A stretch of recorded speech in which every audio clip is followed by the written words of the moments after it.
ಶ್ರೀ ಆಂಜನೇಯ ಯಕ್ಷಗಾನ ಕಲಾ ಸಂಘ, ಶ್ರೀ ಆಂಜನೇಯ ಮಹಿಳಾ ಯಕ್ಷಗಾನ ಸಂಘ ಇವುಗಳ ವಾರ್ಷಿಕ ಕಾರ್ಯಕ್ರಮ ಶ್ರೀ ಆಂಜನೇಯ 57ರ ರಾಷ್ಟ್ರೀಯ ಅಡಿಯಲ್ಲಿ 25/12/25ನೇ ಗುರುವಾರ ನಾಡಿದ್ದು ಅಪರಾಹ್ನ ಗಂಟೆ 1:01ರಿಂದ ಪ್ರಾರಂಭ ಆಗಲಿಕ್ಕಿದೆ. ಈ ಹಿನ್ನೆಲೆಯಲ್ಲಿ ಈಗಾಗಲೇ ನಾವು ಸಕಲ ಸಿದ್ಧತೆಯನ್ನು ಮಾಡಿಕೊಂಡಿದ್ದೇವೆ. ಆರಾಧ್ಯ ಮೂರ್ತಿ ಮಹತ್ವಭಾರ ಪುತ್ತೂರು ಶ್ರೀ ಮಹಾಲಿಂಗೇಶ ದೇವರನ್ನು ಆಂಜನೇಯನನ್ನು ಮನಸಾರ ಧ್ಯಾನಿಸಿ ಶ್ರೀ ಆಂಜನೇಯ 57 ಎಂಬ ಶೀರ್ಷಿಕೆಯಲ್ಲಿ ನಾಳ್ದು ಡಿಸೆಂಬರ್ 25 ಗುರುವಾರ ಶ್ರೀ ನಟರಾಜ ವೇದಿಕೆ ಮಹಾಲಿಂಗೇಶ ದೇವಸ್ಥಾನ ಪುತ್ತೂರಲ್ಲಿ ಅದ್ದೂರಿಯಲ್ಲಿ ನಡೆಯತಕ್ಕಂತಹ ಶ್ರೀ ಆಂಜನೇಯ ಯಕ್ಷಗಾನ ಕಲಾ ಸಂಘ, ಶ್ರೀ ಆಂಜನೇಯ ಮಹಿಳಾ ಯಕ್ಷಗಾನ ಸಂಘದ ಜಂಟಿ ಆಶ್ರಯದಾಗತಕ್ಕಂತಹ ಈ ಒಂದು ಕಾರ್ಯಕ್ರಮ. ಇದಕ್ಕೆ ನಿಮ್ಮೆಲ್ಲರನ್ನು ಮತ್ತೊಮ್ಮೆ ಸ್ವಾಗತಿಸುತ್ತಾ 1968ನೇ ಇಸ್ವಿಯಲ್ಲಿ ಪ್ರಾರಂಭ ಆದಂತಹ ಸಂಸ್ಥೆ. ಇದು ನಾವು ತಿಳಿಸಿದ್ದೇವೆ. ಕೀರ್ತಿಶೇಷ ಮಾಲಿಂಗ ಮಣಿಯಾಣಿ, ನಾರಾಯಣ ಭಟ್ ಬಳುವಾರು, ಮಾಧವ ನಾಯಕ್ ಬಳುವಾರು ಇತ್ಯಾದಿ ಇವರ ಮೂಲಕವಾಗಿ ಪ್ರಾರಂಭ ಆದಂತಹ ಒಂದು ಸಂಸ್ಥೆ. ಇಂದಿಗೆ 57 ವರ್ಷಗಳ ಕಾಲ ನಿರಂತರವಾಗಿ ಇದು ನಡೀತಾ ಇರತಕ್ಕಂಥ ಒಂದು ಸಂಸ್ಥೆ. ತಿಂಗಳಿಗೆ 4 ತಾಳಮದ್ದಳೆಗಳನ್ನು ನಡೆಸಿಕೊಂಡು ಬರತಕ್ಕಂಥದ್ದು, ವರ್ಷ ವಾರ್ಷಿಕೋತ್ಸವವನ್ನು ಮಾಡ್ತಕ್ಕಂಥದ್ದು ನಮ್ಮ ಸಂಪ್ರದಾಯ. ಇದಕ್ಕೆ ಸಹಕಾರ ನೀಡ್ತಕ್ಕಂಥವರು ಮಾಧ್ಯಮದ ಮತ್ತು ಈ ನಾಗರಿಕರು ಪುತ್ತೂರಿನ. ಹಾಗಾಗಿ ನಮಗೆ ವರ್ಷಂಪ್ರತಿ ಮಾಡುವಂಥ ಸಾಧ್ಯತೆ ಆಗಿದೆ. ಈ ಆಂಜನೇಯ 57 ಅಂದರೆ ಆ ವರ್ಷಕ್ಕೆ ನಾವು ಇಟ್ಟುಕೊಂಡು ಬಂದಂಥ ವಿಚಾರ. 1968ರಿಂದ 57 ವರ್ಷ ಆಯಿತು ಎಂಬಕ್ಕೆ ಶ್ರೀ ಆಂಜನೇಯ 57 ಹೀಗೆ ಹೋಗ್ತಾ ಇದ್ದೇವೆ ನಾವು. ಅಂದು ಬೆಳಿಗ್ಗೆ ಉದ್ಘಾಟನೆ ಕಾರ್ಯಕ್ರಮ ಇರ್ತದೆ. ಬೆಳಿಗ್ಗೆ ಮಧ್ಯಾಹ್ನ ಮೇಲೆ 1 ಗಂಟೆ ಸರಿಯಾಗಿ ಉದ್ಘಾಟನಾ ಕಾರ್ಯಕ್ರಮ ಪುತ್ತೂರು ಉಮೇಶ್ ನಾಯಕ್ ಮತ್ತು ಅಧ್ಯಕ್ಷರು, ಪುತ್ತೂರು ತಾಲೂಕು ಕನ್ನಡ ಸಾಹಿತ್ಯ ಪರಿಷತ್ ಇವರು ನಡೆಸಲಿಕ್ಕಿದ್ದಾರೆ. ಬಳಿಕ ವಿಪ್ರಕೂಟ ಅಂತ ಒಂದು ತಾಳಮದ್ದಳೆ, ಅದು ನಮ್ಮ ಮಹಿಳಾ ಸಂಘದ ಸಹೃದಯ ಕಲಾವಿದರು ನಡೆಸಿಕೊಡ್ಲಿಕ್ಕಿದ್ದಾರೆ. ಅದರಲ್ಲಿ ಏನೊಂದು ವಿಶೇಷತೆ ಅಂದರೆ ದಕ್ಷಯಜ್ಞಕ್ಕೆ ಹೋಗತಕ್ಕಂತಹ ವಿಪ್ರರು, ಓನ್ಲಿ ಬ್ರಾಹ್ಮಿನ್ಸ್. ಅವರು ಬೇರೆ ಬೇರೆ ಬ್ರಾಹ್ಮಿನ್ಸ್ಗಳಿದ್ದಾರೆ. ಶಿವಳ್ಳಿ ಇರ್ತಾರೆ, ಕೋಟೆ ಇದ್ದಾರೆ, ಹವ್ಯಕ ಇದ್ದಾರೆ, ಕರಾಳ ಇದ್ದಾರೆ. ಹೀಗೆ ಅವರೆಲ್ಲ ನಮ್ಮಲ್ಲಿದ್ದಾರೆ ಸದಸ್ಯರಾಗಿ. ಗೊತ್ತಾಯ್ತಾ? ಅವರು ಈ ಪೀಠಿಗೆಯನ್ನು ತೆಗಿಬೇಕು. ನಾವು ಅವರ ಈಗಿನ ವಿದ್ಯಮಾನಗಳು ಮೊದಲು ಹೇಗಿತ್ತು ಎಂಬುದಾಗಿ ಉಪನಯನ ಇರ್ಬೋದು, ಅಥವಾ ಮದುವೆ ಸಮಾರಂಭ ಇರ್ಬೋದು, ಸಂಸ್ಕಾರ ಕರ್ಮಗಳು ಇರ್ಬೋದು, ಉಪನ್ಯಾಸ, ಅಲ್ಲಿ ಹೋಗಿ ಯಜ್ಞಕ್ಕೆ ಮಾಡೋ ಉಪನ್ಯಾಸಗಳು ಹೇಗಿರ್ತದೆ, ಇದನ್ನೆಲ್ಲ ಪೀಠಿಕೆ ರೂಪದಲ್ಲಿ ತರುವಂಥದ್ದು ಹೊಸ ಪರಿಕಲ್ಪನೆ ಇದು. ಬಳಿಕ ದಾಕ್ಷಾಯಿಣಿಯಲ್ಲಿ ಒಟ್ಟಿಗೆ ಸೇರಿಕೊಳ್ಳುವಂಥದ್ದು. ದಾಕ್ಷಾಯಿಣಿ ನೋಡ್ತಾ ಇರೋದಲ್ವ, ಯಾರು ಹೋಗ್ತಾ ಇದ್ದಾರೆ ಸಾಲು ಎಲ್ಲಿಗೆ ಎಂಬಂಥ ಕುತೂಹಲ ಇರ್ತದೆ ಅವರಿಗೆ. ಮತ್ತು ವಿಚಾರಣೆ ದಾಕ್ಷಾಯಿಣಿದು. ಆವಾಗ ಇವರೆಲ್ಲ ಅದಕ್ಕೆ ಉತ್ತರ ಕೊಡ್ತಕ್ಕಂಥದ್ದು. ಅವರು ಅವರವರ ಭಾಷೆಯಲ್ಲಿ ಉತ್ತರ ಕೊಡಬೇಕು. ಬಿಲ್ಕುಲ್ ಅವರು ಕನ್ನಡಕ್ಕೆ ಆಗಲಿ ಬೇರೆ ಭಾಷೆ ಬರಬಾರ್ದು. ತುಳಿನಲ್ಲೇ ಮಾತಾಡಬೇಕು ಅವರು ಪೂರ್ಣ ಆಗುವವರೆಗೆ. ದಾಕ್ಷಾಯಿಣಿ ಕನ್ನಡ ಬಿಟ್ಟು ಬೇರೆ ಭಾಷೆಗೆ ಬರಬಾರ್ದು. ಹಾಗೆ ಹವ್ಯಕ ಭಾಷೆಯಲ್ಲಿ ಮಾತಾಡಬೇಕು. ನಾವು ಎಲ್ಲಿ ಹೋಗ್ತಿದ್ದೇವೆ ಅಮ್ಮ ಅಂತೇಳಿ ಅವ್ರು ಹೇಳಬೇಕು. ದಕ್ಷಿಣ ಯಾಗಕ್ಕೆ ಪೋಪೆ ಅಮ್ಮ ಪದ್ಯ ಭಾಗವತರಿರ್ತಾರೆ. ಒಂದು ಹೊಸ ಪರಿಕಲ್ಪನೆ ಮೂಲಕವಾಗಿ ವಿಪ್ರಕೂಟ ಅಂತ ಉದ್ಘಾಟನೆ 1 ಗಂಟೆ ಆದರೆ ನಂತರ ಕಂಟಿನ್ಯೂಷನ್ ಅವರದ್ದಾಗ್ತದೆ. 3 ಗಂಟೆವರೆಗೆ ಈ ರೀತಿಯಾಗಿ ನಡೀತದೆ. ಬಳಿಕ ಜಿಲ್ಲೆಯ ಪ್ರಸಿದ್ಧ ಕಲಾವಿದರ ಕುಡಿಕೆಯಿಂದ ಶಮಂತಕಮಣಿ ಎಂಬತಕ್ಕಂತಹ ತಾಳಮದ್ದಳೆ, ಅದು ಜಾಂಬವತಿ ಕಲ್ಯಾಣ. ಅದರಲ್ಲಿ ಗಣೇಶ್ ಭಟ್ ಹೊಸಮೂಲೆ, ಶ್ರೀಮತಿ ಭವ್ಯಶ್ರೀ ಕುಲ್ಕುಂತ ಹಿಮ್ಮೇಳ ಭಾಗವತರಾಗಿ, ಚೆನ್ನಮದ್ದಳೆಯಲ್ಲಿ ಪದ್ಯಾಣ ಶಂಕರನಾರಾಯಣ ಭಟ್ರು, ಪಿ ಟಿ ಜಯರಾಮ್ ಭಟ್ರು, ಕೃಷ್ಣ ಪ್ರಕಾಶ್ ಉಳಿತಾಯರು, ಮುರಳೀಧರ ಕಲ್ಲೂರ ಇವರು ಚೆನ್ನಮದ್ದಳೆಯಲ್ಲಿ ಭಾಗವಹಿಸಲಿಕ್ಕಿದ್ದಾರೆ. ಕಲಾವಿದರಾಗಿ ಶ್ರೀಗಳಾದ ಜಬ್ಬರ್ ಸಮ ಅವರು, ರವಿರಾಜ ಪಣೆಯವರು, ಡಾಕ್ಟರ್ ಪ್ರದೀಪ್ ಸಾಮಗರು, ಗಣರಾಜ್ ಕುಂಬ್ಳೆ, ಹೀಗೆ ಇವರ ತಾಳಮದ್ದಳೆ 3 ಗಂಟೆ ಸರಿಯಾಗಿ ನಡೀತದೆ. ಇದರ ಮಧ್ಯದಲ್ಲಿ ಒಂದು ವಿಭಾಗ ಮಾಡಿಕೊಂಡು ನಮ್ಮ ವಾರ್ಷಿಕೋತ್ಸವದ ಸಭಾ ಕಾರ್ಯಕ್ರಮ ನಡೀಲಿಕ್ಕಿದೆ. ಪರಮಪೂಜ್ಯ ಶ್ರೀ ರಣೀರ್ ಮಠಾಧೀಶರು ಬರಲಿಕ್ಕಿದ್ದಾರೆ. ಸಚ್ಚಿದಾನಂದ ಭಾರತಿ ಶ್ರೀಪಾದಂಗಳವರು ಅಧ್ಯಕ್ಷತೆಯನ್ನು ಪಂಚಗುಡ್ಡಿ ಈಶ್ವರ ಭಟ್ಟರು ವಹಿಸಲಿಕ್ಕಿದ್ದಾರೆ. ಶುಭ ಸಂಸ್ಥೆಯನ್ನು ಶ್ರೀ ಬಲರಾಮಾಚಾರ್ಯರು, ಸ್ವರ್ಣೋದ್ಯಮಿ ಪುತ್ತೂರು. ಮುಖ್ಯ ಅತಿಥಿಗಳಾಗಿ ಡಾಕ್ಟರ್ ಮಮತಾ ಪಿ ಶೆಟ್ಟಿ, ಆಡಳಿತ ಪಾಲುದಾರರು, ಅಭಿಮತ ಟಿವಿ ಮಂಗಳೂರು ಇವರು ಭಾಗವಹಿಸಲಿದ್ದಾರೆ. ಶ್ರೀಮತಿ ರೇಖಾ ರೈ, ವಿಶ್ರಾಂತ ಉಪನ್ಯಾಸಕರು, ಬೆಂಗಳೂರು ಇವರು justice Jagannath Shetty memorial award ಇದೆಯಲ್ಲ ಅವರ ಮಗಳು. ಇದು ಏನು ಅಂತಂದರೆ, ಬೆಂಗಳೂರಿನಲ್ಲಿ ಆತ್ಮಾಲಯ ಅಕಾಡೆಮಿ ಅಂತ ಇದೆ. ಆ ಆತ್ಮಾಲಯ ಅಕಾಡೆಮಿಯಲ್ಲಿ ಇರತಕ್ಕಂಥ ಡಾಕ್ಟರ್ ಪದ್ಮಜಾ ಸುರೇಶ್ ಅಂತ ಅದರ ಚೇರ್ಮ್ಯಾನ್. ನಾನು ಯಕ್ಷಗಾನ ಅಕಾಡೆಮಿ ಬ್ಯಾಲೆಟ್ ಅಕಾಡೆಮಿ ಬೆಂಗಳೂರಿನಲ್ಲಿರುವ ಸದಸ್ಯನಾಗಿರುವಾಗ ಅವರ ಪರಿಚಯ ಆಯಿತು. ಆವಾಗ ವರ್ಷಂಪ್ರತಿಯವರು ಆತ್ಮಾಲಯ ಅಕಾಡೆಮಿ ಬೆಂಗಳೂರಿನಲ್ಲಿ ಯಕ್ಷಗಾನ ಕಲಾವಿದರಿಗೆ ಮತ್ತು ಇತರ ಸಂಸ್ಕೃತಿಯಲ್ಲಿ ಇರತಕ್ಕಂಥವರಿಗೆ ಪ್ರಶಸ್ತಿ ಕೊಡ್ತಕ್ಕಂಥ ಕ್ರಮ.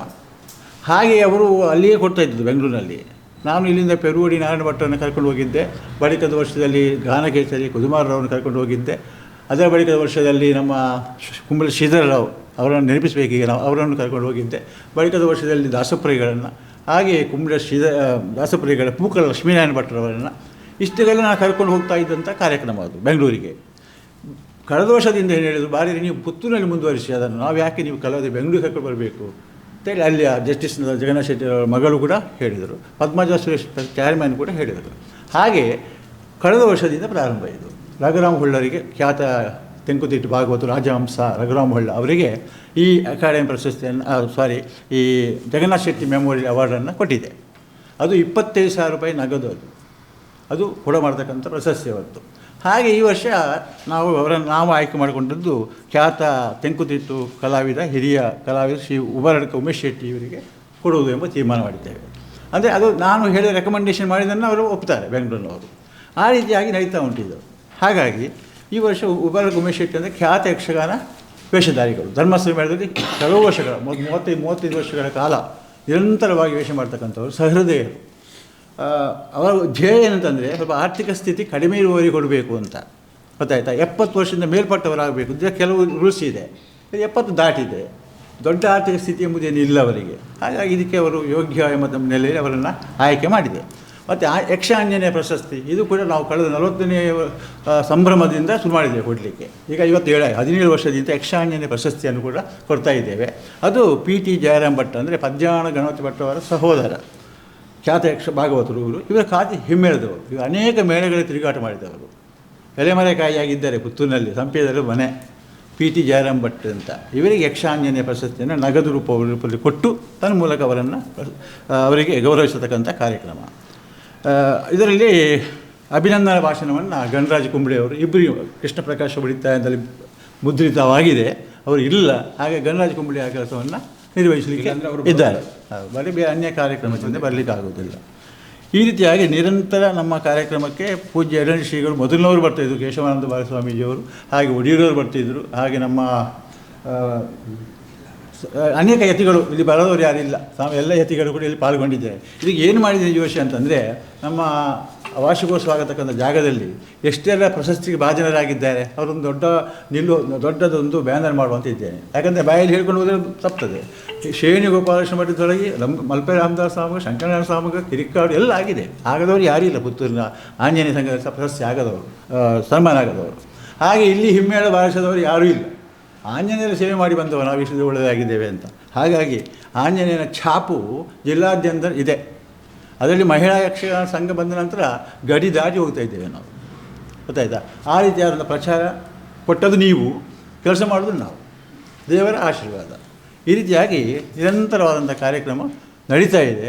ಇದು ಡಿಸೆಂಬರ್ 25ಕ್ಕೆ ನೋಡಿ ನಮ್ಮ ಈ ಮಣಿಯಾಣಿಯವರು ಅವರ ಪರಂಪರೆ ಅದು. ಈಗ ಅವರು ಉಪಾಧ್ಯಕ್ಷರಾಗಿ ಪ್ರವೀಣರಿದ್ದಾರೆ. ಅಲ್ಲಿ ನಾವು ನಮ್ಮದಾದಂಥ ಕಾರ್ಯಕ್ರಮ ನಡೀತಾ ಇರತಕ್ಕಂಥ ಜಾಗ ಆಂಜನೇಯ ಕೊಡುವ ಮಂತ್ರಾಲಯದ ಹತ್ತಿರ. ಆದರೂ ಕೂಡ ನೋಡಿ ರೋಡಾಗಲಾಗ್ತಾಯಿದೆ, ಆಂಜನೇಯ ಏನಾಗಲಿಲ್ಲ, ಆಂಜನೇಯ ಮುಟ್ಟಲಿಕ್ಕೆ ಆಗಲಿಲ್ಲ ಯಾರಿಗೂ. ವಜ್ರದೇಹಿ ಅಲ್ಲ, ಹೇಗೆ ಬುಲ್ಡೋಸರಿಂದ ಸಾಧ್ಯ ಇಲ್ಲ. ಏನು ನಮ್ಮ ಒಳ್ಳೆಯ ಲಕ್ಷಣ ಉಂಟು, ಆಂಜನೇಯ ಉಳಿದಿದ್ದಾನೆ ಅಲ್ಲಿ. ನಮ್ಮ ನಿರಂತರ ಕಾರ್ಯಕ್ರಮ ನಡೀತಾ ಇದೆ. ಪ್ರಥಮ ಸೋಮವಾರ ಮಾಲಿಂಗೇಶ್ವರ ದೇವಸ್ಥಾನ, ಪ್ರತಿ ತಿಂಗಳ 3ನೇ ಮಂಗಳವಾರ ಬಲಮುರಿ ವಿದ್ಯಾಗಣಪತಿ ದೇವಸ್ಥಾನದಲ್ಲಿ, ತಿಂಗಳ 2 ಬಳುವಾರ ಆಂಜನೇಯ ಸ್ವಕ್ಷೇತ್ರದಲ್ಲಿ 4 ತಾಳಮದ್ದಳೆ ನಿರಂತರವಾಗಿ ಇವತ್ತಿಗೂ ನಡೀತದೆ, ಮುಂದೆ ನಡೀತದೆ ಎಂಬತಕ್ಕಂತಹ ಒಂದು ವಿಚಾರವನ್ನು ಹೇಳಲಿಕ್ಕೆ ತುಂಬ ಸಂತೋಷ ಪಡ್ತಾ ಇದ್ದೇನೆ. ಜೊತೆಗೆ ಸಹಕಾರ ನಮಗೆ ಸಾಧಾರಣ ಮಹಾಲಿಂಗೇಶ್ವರ ದೇವಸ್ಥಾನವರೆಗೂ ಉಂಟು ಯಾವಾಗಲೂ, ಅವರಿಗೆ ಸಹಕಾರ. ಮತ್ತು ಡಾಕ್ಟರ್ ರಾಮಕೃಷ್ಣ ರಾವ್ ಅಂತ ಗೊತ್ತಿರ್ಬೋದು ನಿಮಗೆ, ಅವರು ರಿಟೈರ್ಡ್ ಡಿಸ್ಟ್ರಿಕ್ಟ್ ಹೆಲ್ತ್ ಆಫೀಸರ್, ದೊಡ್ಡ ಯಕ್ಷಗಾನಾತ್ಮೀಯ ಪ್ರಿಯರವರು, ತಕ್ಷಣ ಸ್ಪಂದಿಸತಕ್ಕಂಥವ್ರು, ಅವರನ್ನು ತಗೊಂಡಿದ್ದೇವೆ. ಗೌರಿ ಮಾಧವ ನಾಯಕ ಚಾರಿಟೇಬಲ್ ಟ್ರಸ್ಟ್, ಅದು ರಾಮಾನಂದ ನಾಯಕರ ಮೂಲಕ ಹಲವು ವರ್ಷಗಳು ನಡೀತಾ ಇದೆ. ಮಾಧವ ನಾಯಕರ ನಂತರ ಅವರು ಮಗ ರಮಾನಂದ ನಾಯಕ ಗೌರವಾಧ್ಯಕ್ಷರು, ಈಗ ಅವರ ಮೂಲಕವಾಗಿ ಅದು ಕೆಲಸ ನಡೀತಾ ಇದೆ. ಮತ್ತು ವೇದಮೂರ್ತಿ ವಸಂತ ಗದ್ದೆ ಪೂಜೆ ಅರ್ಚಕರವರು, ಸೀತಾರಾಮ ಭಟ್ರು ಅಂದರೆ ಇವರು ರಾಘವೇಂದ್ರ ಮಠದವರು. ನಮಗೆ ಮೈಕ ಕೊಟ್ಟಿದ್ದಾರೆ, ಮೈಕದ ಬಹುತೇಕ ಅಮೌಂಟ್ ಅವರದ್ದೇ. ಇದರಲ್ಲಿ ನಮಗೆ ಕೆಲಸ ಮಾಡಲಿಕ್ಕೆ ಆಗ್ತದೆ. ಅವರೆಲ್ಲ ಡೋನರ್ ಡಾಕ್ಟ್ರು. 2 ವರ್ಷ ಸಪ್ತಾಹ ಮಾಡಿದ್ದೇವೆ ನಾವು. ಈ ಮಳೆಗಾಲದಲ್ಲಿ ನಮ್ಮ ಕೆಲಸ ಎಂತಂದರೆ ಸಪ್ತಾಹ ಮಾಡ್ತಕ್ಕಂಥದ್ದು. ನಮ್ಮ ಕಲಾವಿದರೇ ಅಲ್ಲಿ ಹೋಗಿ ಕಳೆದ ವರ್ಷ ಸರ್ವೇ ದೇವಸ್ಥಾನದ ಸುಬ್ರಹ್ಮಣ್ಯ ದೇವಸ್ಥಾನದಲ್ಲಿ, ಈ ವರ್ಷ ಕಳೆದ ವರ್ಷ ಅದರ ಮೊದಲ ವರ್ಷ ರಾಘವೇಂದ್ರ ಮಠ. ನಮ್ಮ ಕಲಾವಿದರಿಗೆ ಒಂದು ಅವಕಾಶ ಆಗ್ತದಲ್ಲ, ಆ ಒಂದು ವಿಚಾರಧಾರೆ ಕೂಡ ನಾವು ಇಟ್ಟುಕೊಂಡಿದ್ದೇವೆ. ಇದಕ್ಕೆಲ್ಲ ನಿಮ್ಮ ಸಹಕಾರ ಬೇಕು. ಮುಖ್ಯವಾಗಿ ನಾಡು ನೀವೆಲ್ಲ ಬರಬೇಕು. ಆ 1 ಗಂಟೆ ನಂತರದ ಕಾರ್ಯಕ್ರಮ ನೀವು ಪಾಲ್ಗೊಳ್ಬೇಕು. ಅದನ್ನು ನಮ್ಮ ಮಾಧ್ಯಮದಲ್ಲಿ ನೀವು ತಿಳಿಸಬೇಕು. ಅದರ ಮೊದಲು ಕೂಡ ನೀವು ಪ್ರಚಾರ ಕೊಟ್ಟು ನಮ್ಮ ಮಾಧ್ಯಮ ಮೂಲಕ ತಿಳಿಸಬೇಕು ಅಂತೇಳಿ ವಿನಂತಿಸ್ತಾ ಇದ್ದೇನೆ. ಈ ಕಾಲದ ಹಿಂಬದಿರ್ತಕ್ಕಂಥವರು ಶುಭ ಗೌರವರು ನಮ್ಮ ಪುತ್ತೂರಿನ ನಾಗರಿಕರು, ಹಾಗೆ ಆಜೀವ ಸದಸ್ಯರಿದ್ದಾರೆ, ವಾರ್ಷಿಕ ಸದಸ್ಯರಂತಿದ್ದಾರೆ. ಈಗೆಲ್ಲ ನಮ್ಮ ಸಂಘದ ಒಂದು ಕ್ರಮ ಈ ರೀತಿಯಾಗಿ ನಮ್ಮ ಸಂಘ ನಡೀತಾ ಇದೆ. ಬರಬರು ಮಾಧವನಾಯಕರು ಇರುವಾಗ, ಬರೆಪ್ಪ ಅನಂತಕೃಷ್ಣ ಭಟ್ರು ಇರುವಾಗ ನನ್ನ ಪ್ರವೇಶ ಆದದ್ದು ಕಾರ್ಯದರ್ಶಿಯಾಗಿ ಸದಸ್ಯನಾಗಿ. ಆಗ ಮಾಧವನಾಯಕರು ಹೇಳಿದ್ರು, ನೀವು ಮುಂದುವರಿಸಿ ನೀವೇ ಆಗಬೇಕು ಅಂತೇಳಿ ಎಲ್ಲ ಫೈಲ್ಗಳು, ಶೀಲು, ಲೆಟರ್ ಪ್ಯಾಡ್ ಎಲ್ಲ ಕೊಟ್ಟು ಮುಂದುವರಿಸಿ ಅಂತ ಹೇಳಿದರು. ಆ ಅನುಗ್ರಹದಲ್ಲಿ ನಡೀತಾ ಇದೆ. ಯಾರೂ ಅಧ್ಯಕ್ಷರಾಗಿ ಒಪ್ಪುತ್ತಾ ಇಲ್ಲ. ಅಲ್ಲ, ಒಪ್ಪೋದಿಲ್ಲ ಅಂತೇಳಿ ಅಲ್ಲ, ಸಂಚಿತ ವ್ಯವಸ್ಥೆ ಒಳಗೆ ಇವರು ಸೂಕ್ತ ನೆಲೆ ಇದೆ. ಆಸ್ತಿ ಪಾಸ್ತಿ ಎಲ್ಲ ಅವರ ಹತ್ರನೇ ಇದೆ. ಯಾವುದು ಅಷ್ಟೇ ಹಾಗೆ ಇದೇನು ಅನುಗ್ರಹ ಒಟ್ಟಿಗೆ ಮಾಡ್ತಾ ಇದ್ದೇವೆ. ಈಗ ಪ್ರೇಮರಾತರಾವ್ ನಾರಾಯಣ ಭಟ್ರ ಸುಪುತ್ರಿ, ಅವರು ಭಾಳಷ್ಟು ಕೆಲಸ ಮಾಡಿದವರು ನಾರಾಯಣ ಭಟ್ರು. ರಂಗನಾಥರಾಯರು ಕೂಡ ಹಾಗೆ PNT ದೊಡ್ಡ ಉದ್ಯೋಗಸ್ಥರು ಅವರು, ಆದರೂ ನಮ್ಮೊಟ್ಟಿಗೆ ಸಹಕಾರ ನೀಡುತ್ತಾರೆ. ಈಗ ಗೌರವ ಕಾರ್ಯದರ್ಶಿಗಳವರು ರಂಗನಾಥರಾವ್ ಅಂತ. ಹಾಗೆ ಇದು ಹರಿಣಾಕ್ಷಿ ಜಯಶೆಟ್ಟಿ, ಖ್ಯಾತ ವಕೀಲ, ಪುತ್ತೂರಿದ್ದು, ಒಳ್ಳೆ ಅರ್ಥಧಾರಿ. ಹಾಗೆ ಇವರು ದುಗ್ಗಪ್ಪ ಎನ್ ಉಪಾಧ್ಯಕ್ಷರು, ಇವರು ಆನಂದ ಸ್ವಾಮಿ, ಇವರು ನಮ್ಮ ಸಂಘದ ಕಾಯಂ ಭಾಗವತರು ಮತ್ತು ಕಾರ್ಯದರ್ಶಿಗಳು. ಹಾಗೆ ಸುದ್ದಿ ಚಾನಲ್, ಕ್ಷಣ ಕ್ಷಣದ ಸುದ್ದಿಗಾಗಿ. ಅತ್ತೆ, ಇದು ನನ್ನ ಬರ್ಡೇ ಗಿಫ್ಟ್. ಇದೆಲ್ಲ ಜೀವನದಲ್ಲಿ ನನಗೋಸ್ಕರ ತಗೊಂಡ್ಬಂದಿದ್ದಾರೆ. ನಿನ್ ಮೇಲೆ ತುಂಬಾ ಚೆನ್ನಾಗಿ ಕಾಣುತ್ತೆ. ಇದು ತುಂಬಾ ಚೆನ್ನಾಗಿದೆ ಅಲ್ವಾ? ತುಂಬಾ ಚೆನ್ನಾಗಿದೆ.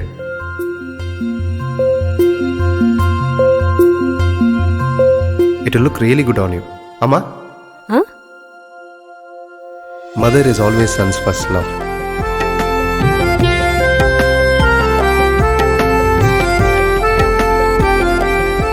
ಪ್ರತಿ ಪೀಳಿಗೆಯ ಪ್ರೀತಿಯ ಮಳಿಗೆ GL ಆಚಾರ್ಯ ಜುವೆಲ್ಲರ್ಸ್.